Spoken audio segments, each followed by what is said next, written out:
สบายดีจ้าสบายดีจ้าพี่น้องสบายดีสุขคนจ้ะยินดีต้อนรับเข้าสู่คลองไข่ไก่เรานะจ้าเอาสิมาปลูกต้นไม้ปลูกหมักไฟปลูกต้นนี่ดอกอะไรเอ่ยต้นดอกยังวะ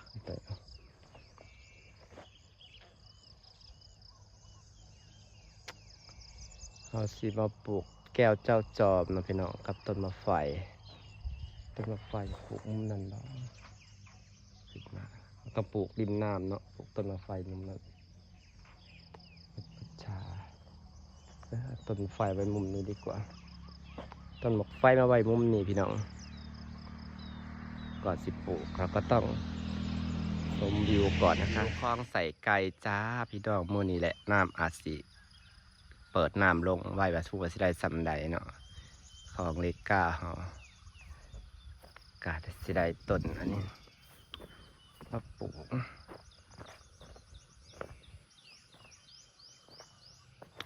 ต้นมะไฟต้นมะไฟอีกต้นหนึ่งบอกไว้ต้นหนึ่งมะไฟส่วนนะสิปลูกกล้วยจุกเขียวให้มันได้วิวปลูกเอาวิวเนาะเอาวิวก็เอาความชุ่มชื้นหัวกล้วยมันสิซอยในความชุ่มชื้นเขาก็ว่าต้องป้าให้มันขึ้นลายแบบว่า3 ต้นก็พอ2 ต้นก็พอเนาะถ้าขึ้นลายก็ตัดออกนะเพราะมันสิ6แต่ปลูกกล้วยดีเห็นให้ความชุ่มชื้นพุทราเรากำลังงามเราดูพุทราที่เราตอนจะติดไหมบรรยากาศบ้านตื่นแต่เช้าพี่น้องยังมันได้แจ้งดอกตอนนี้ครับ5:30วันนี้อาจจะไปเล่นกับอมลานะจ๊ะข้างหน้ามันกำลังงามพี่น้องเอ้ยเจ้าที่แต่ฝนหมดตก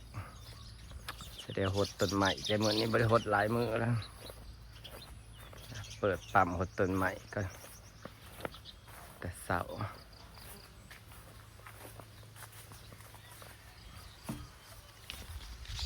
เอาใหม่40 ลาบอยู่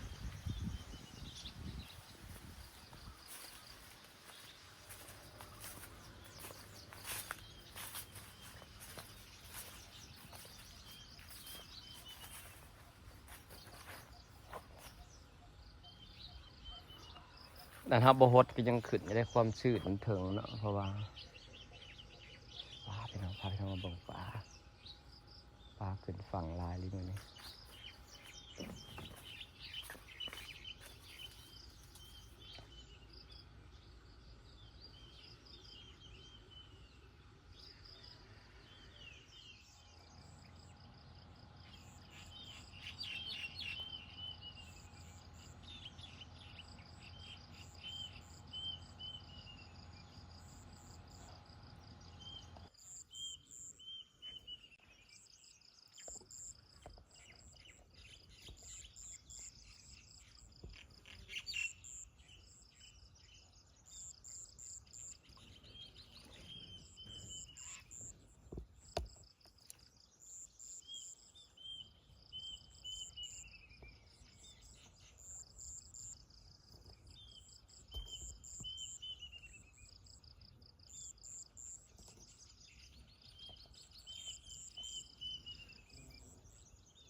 ยามเช้าก็สิประมาณนี้แหละพี่น้องก็จะขึ้นมาเอาอากาศสวยๆแดดออกก็สิพากันลงเบิดสิมีเฉพาะยามเช้านี่ปลาขึ้นมานี่หลายแห้งลูกมันก็หลายแต่ยอมรับว่าลูกมันหลายเลยก็ลูกของแม่ในขอบนั่นคือเป็นพอร์ตลูกตัวพี่น้องนอกเป็นพอร์ตแม่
ใส่ไก่แล้วนางกะสีง่ายเอาปลาแม่มันเลยไปอยู่ในลูกมันลายแล้วมันเห็นแม่มันลอยน้ำใสๆงามๆรถเนาะถ่ายได้วิวรถเอาแหมาตึกเอาลายอีหลีปลาทำมาแต่ใสวะบอกพี่น้องมันมาแต่ใสหรือมันใหญ่ไวบอกลายแห้งอันนี้แค่มุมเดียวนี่นะแค่มุมเดียวได้ปลาใส่ใหญ่ในใส่พอกินนี่ปลาบักใหญ่เนาะของเดียวถึงซีเมนปลาบ่มันกระสังเนาะเพราะว่าเฮาเกลืออาหารเสาแรงแล้วมันเลยใหญ่ปลานะมองเลยกว่านี่นั่นคืออาหารซะตัวใหญ่เบิดแล้วพี่น้องมองเลยตรงที่ปลาใส่เนี่ยเฮาออกขึ้นเบิดวันนี้มันใหญ่มากมันแหละไข่เนาะไข่ต่อเลยแบบนี้กลายเป็นแบบกลายเป็นปลา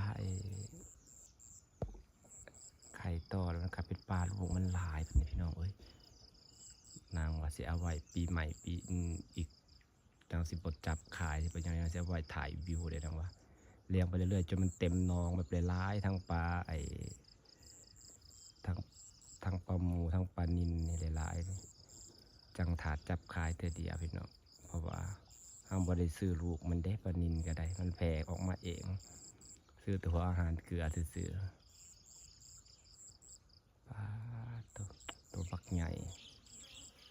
คนละปลานิลน้องนางที่ตัวใหญ่ปลานี้พี่น้องเอ้ยลายเทลายว่า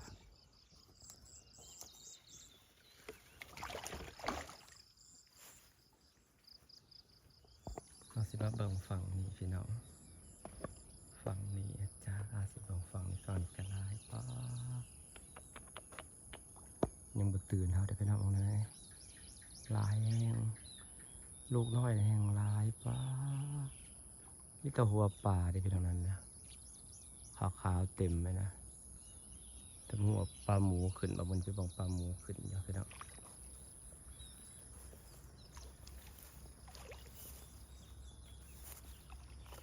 ขึ้นแล้ว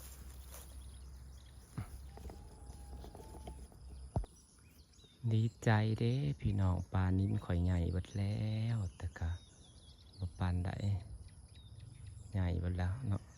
ปลานิลเป็นจังปลานิลมันจังบ่ใหญ่พี่น้องเวลามันไข่อะไรมันสิคาบไข่มันไว้เนาะในปากเนาะคันมียังมากวนก็สิคาบลูกไว้ในปากมันเฮ็ดให้ปลาที่ว่าแต่ตอนนี้มันกำลังแพร่พันธุ์หลายดีใจเพราะว่านางว่านางสิถึงสิตัวใหญ่ก็นางกับบดจับขึ้นมากินช่วงนี้ว่าน่าจะให้มันแพร่พันธุ์ไปก่อนจนถึงอะไรเดือน11 เดือน10บางทีจนผู้แหละแพงไว้ให้แม่เพิ่นมักคันเฮากวนนี่มันสิแบบว่ามันสิสต็อปเนี่ยพี่น้องมันสิสต็อปจักหน่อยอยู่แต่ก็เกินแต่ว่าคันจักหน่อยบางทีก็ย่านระแวงเพราะว่าคันเฮาได้ไปตึกมันเทื่อนึงมันสิตกไก่ปลานี้เป็นปลาที่ตกไก่ไงมันสิบ่ค่อยกินอาหารมันก็สิจ่อยมันก็สิใหญ่บ่ไหวก็เดี๋ยวเฮาเลี้ยงปุ๊บถึงกำหนดจับขายเฮาจังจับขายเนาะเฮาบ่ต้องกวนมันคันกวนมันแล้วมันสิตกไก่แล้วมันสิแบบว่าสิบ่กินอาหารนางก็เลยสิบ่กวนมันนางสิให้มันใหญ่นางเห็นมันใหญ่ไว้เลยนางก็ดีใจนี่ตัวใหญ่ใส่พอดีกินนะพี่น้องแต่นางบ่จับขึ้นมากินดอกมันให้มันเต็มหนองก่อนพุ่นแหละเดือน10 เดือน11พุ่นแหละช่วงนี้ก็เกลืออาหารเช้าแรงให้มันใหญ่ไว้ก่อนอยากให้น้ำฝนแล้วตกลงมาพี่น้องน้ำมันหน่อยระยะมันแบบบ่มีออกซิเจนแต่ตอนนี้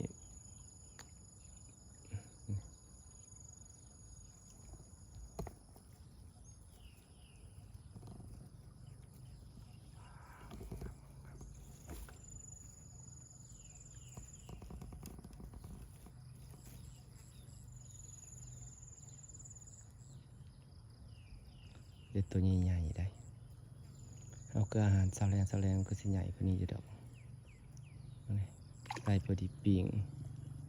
ว่ามันหน่อยปลาถ้าจำเพาะเวลาเกลืออาหารยังแตกสวดต่ำลูกมันก็กำลังสีใหญ่เร่งลูกมันที่วันในวันได้ไข่อะไรให้มันใหญ่เนาะแล้วก็สิบกวนแล้วมันตกไก่ปลานิลนะพี่น้องตกไก่แล้วมันกินอาหารเพื่อมันกินอาหารในที่กะเบิดอันนี้เลยถึงขวบมันแหละ เกลือเสาแรงมันใหญ่จากโอ้จนนี้แม่มากับหลังปีใหม่จังสิเริ่มจับกินกันเสร็จกินก็ได้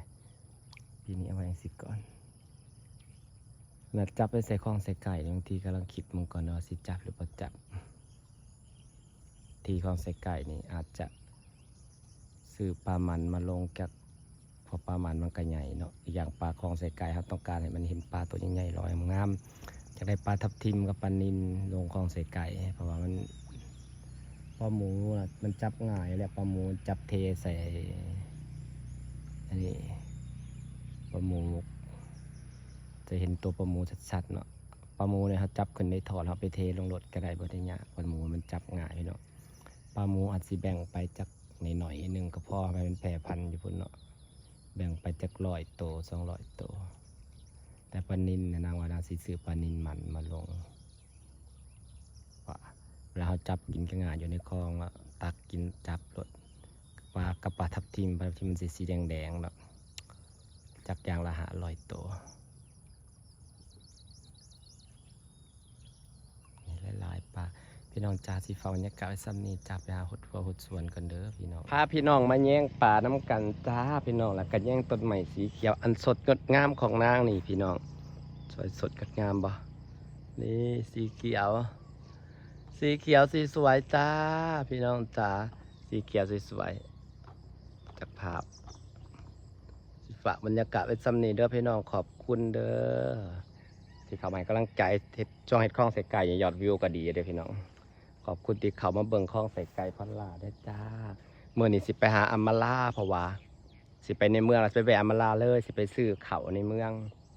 ไปซื้อเขาข้าวสารสิเบิดเอาซื้อมาไว้เนาะจาก10 กระสอบข้าวเจ้าโอเคครับพี่น้อง